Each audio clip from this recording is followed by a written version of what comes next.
HarperCollins presents Conflict, The Evolution of Warfare from 1945 to Ukraine, by David Petraeus and Andrew Roberts. Read by David Petraeus and Robert Fass. A note before we begin. For maps, additional resources, and more, don't forget to download the accompanying enhancement PDF from your audiobook provider. Dedication from General David Petraeus. To the men and women in U.S., coalition, and host nation uniforms, as well as the diplomats, spies, and development experts with whom I was privileged to serve during nearly 4 decades in uniform and government service. Andrew Roberts. To Simon Sebag Montefiore and our 40-year friendship. Introduction.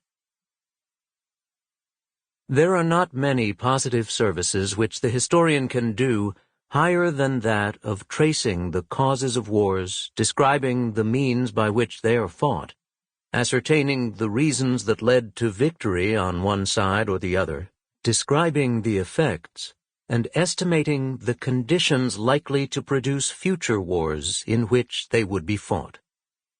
Professor Cyril Falls, Inaugural Address as Chichely Professor of War at Oxford, 1946. In the early hours of Thursday, February 24, 2022, President Vladimir Putin of Russia unleashed what he hoped would be swift and devastating attacks on Kiev and other points in Ukraine, intended to topple its government by a coup de main.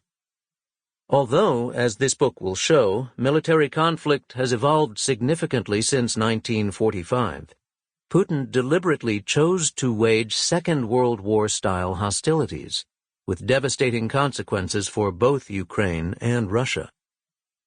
One intention of this book is to put Putin's actions in Ukraine and his methods of engagement into their proper historical context, but it has greater ambitions than just that. It will also attempt to show how militaries around the world have learned, or failed to learn, from each previous war when trying to fashion the means to fight the next, and it will investigate the personal qualities needed for successful strategic leadership. It is important to establish what this book is not. It is not intended as a comprehensive history of all conflict since 1945, which would be nearly impossible in a single volume. Instead, it concentrates solely on conflicts that have contributed to the evolution of warfare. Nor is it a book about politics and why wars break out. Rather, it is about what happens on battlefields once they have. If a conflict saw warfare evolve in some manner, such as in tactical concepts or a crucial new weapon, or when defense became superior to offense, or vice versa, then we have included it.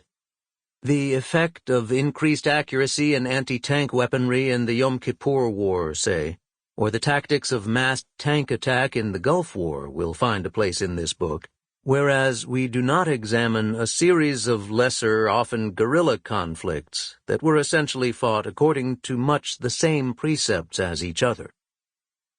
The Prussian military philosopher and theorist Karl von Clausewitz described warfare as politics by other means, and just as politics did not end in 1945, neither has warfare. Indeed, conflict has continued at least somewhere on the globe every year since the end of the Second World War.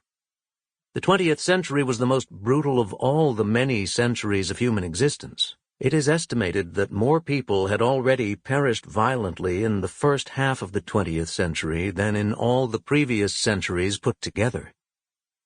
As for the 21st, within a month of the invasion of Ukraine, Russia had lost twice as many military personnel killed as the United States had in 20 years in Iraq, and by March 2023, the Russian death toll is thought to have reached 5 times the 13,300 soldiers that the USSR lost after a decade in Afghanistan in the 1980s.